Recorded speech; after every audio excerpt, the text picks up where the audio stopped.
Okay, this is going to be the tutorial on how I do my bullet trails that you see. Anyways, I'm going to go ahead and pull a background down to a comp to get that on there so we have a background to work with. I'm going to go ahead and add a new camera, layer, new camera, click OK. Going to add a new solid, go layer, new solid. Get a solid in there. Okay. Then I'm going to go to a new composition. I'm going to make this 256 by 256. Set it to square pixels. And let's just set the frame to 0001. Just make it one frame. Okay, so this is one frame. Now we need to make it, or make two, let's go ahead and add a solid, new solid, make comp size, make sure. Alright, now we're going to make a cutout, so we're going to grab the mask tool, the ellipse one, and just pull an ellipse out. And let's go ahead and kind of get it in center as much as we can. Now I'm going to duplicate that. We're going to edit, duplicate, and we're going to shrink this one. What I could do is set it to subtract and possibly do the, yeah, we'll do it that way.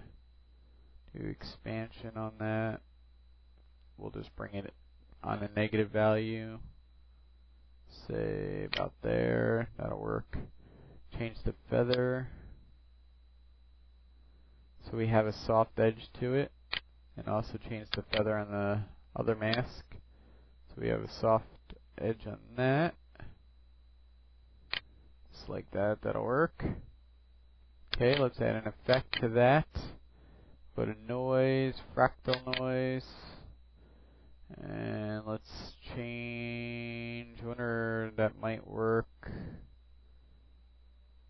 Transform. Scale, let's go with a fluffy, more fluffier look to it. So we'll go to a high scale, like about there. That should work. Change our complexity a little bit, give it a little bit more texture. Now I'm changing the evolution until I find something kind of, you know, that gives us a good texture there. Tweak my contrast a little bit, maybe my brightness. Okay, that might work. Let's leave that set like that. We'll go ahead and add a turbulent displace to it now. Or actually, let's try a, see if we can change the edges, roughen edges. See if we can get a good look with that first. Sharpness, turn down the sharpness. So I just want to rough up the edges, change my scale up quite a bit, like that.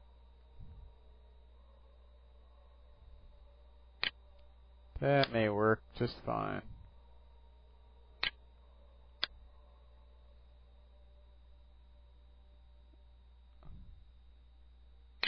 So what I want to do is just give a textury, kind of a, you know, a donut shape there. That looks like it's good. Alright, let's go back to our background now with the camera and the solid in there. And let's go to Project and grab our comp 1 that we just made our shape on and pull that comp underneath, and we'll turn it off. Now, go to the solid, go to Effect, Trap Code, Particular. Go to, like, say frame, you know, go a couple frames up. Let me change my comp settings here. Got them a little high. 0, 100, doesn't matter what you set it for. I'm just gonna, for now, set it to 100. Alright, I'm gonna expand that layer so I can get to Effect, Particular, Emitter, and so I can see my position of the emitter. And I'm gonna go to, just say frame 10 for now. Make a keyframe there.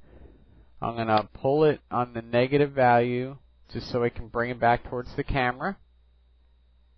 And then I'm going to actually move it on the X axis just to get it, move it to the side a little bit. Then pull it back on the Z just to make sure I know where it's going to go. A little bit more.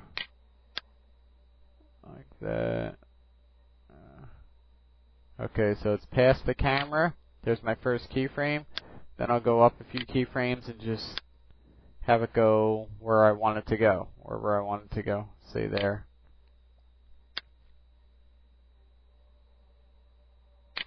Alright, so now we can bring that keyframe back to 0, the very first one. We'll bring that back to 0. And there we go. So it's going to shoot behind the camera and it's going to go in front. Just like that. Now, we need to go to our particle settings. So you can come up here and go to expand the particle settings and the emitter settings, of course. Change the velocity to 0. Change the direction to directional. So we get those a straight line. Our velocity for motion, we want the flow to go backwards as this flow goes forward. We don't want it to go flow with that, so we want it to kind of flow backwards a little bit. So I'm going to go -5,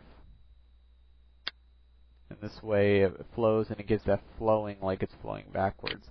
Maybe even go lower, -2. We just want it to flow back just a little so we know it's flowing back, being blown back as it's going like that. That's good. Alright, so of course we'll probably want to set, most likely the life maybe to 1.5 or so. Let's see. Depends on how long you want it to last. It depends on your scene.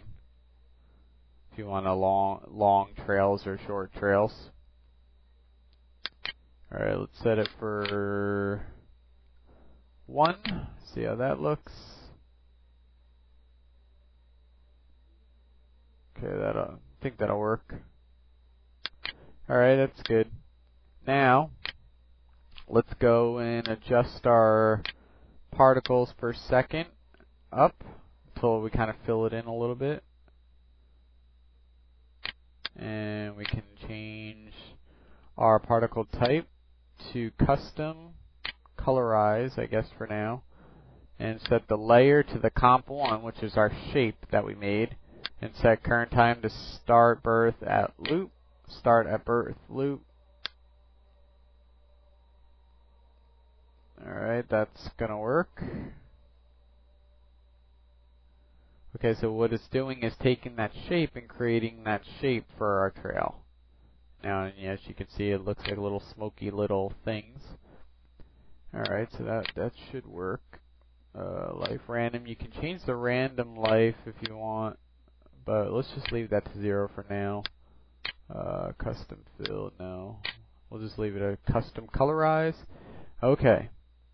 Now our size, we're going to change the size randomness, and just change that just so we get a different, kind of a different shape throughout our trail. We don't want a perfectly straight trail or it ain't going to look right.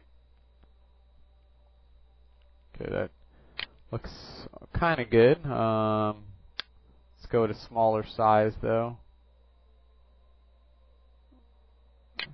Set it to 3. Alright, and the randomness change up. We don't want to make it too crazy. We just want to bring it up just to fluctuate our trail a little bit. I think that'll work. Set it to 32. Change our opacity down a little bit. I'm going to go with 85 just so it's not so sharp. Alright, now opacity over life. We need to change that. Opacity over life, bring up the little thing. And we're going to set it to the 3rd preset down. Let's turn our opacity back up now. Alright, so we have basically, we're going to set this real sharp.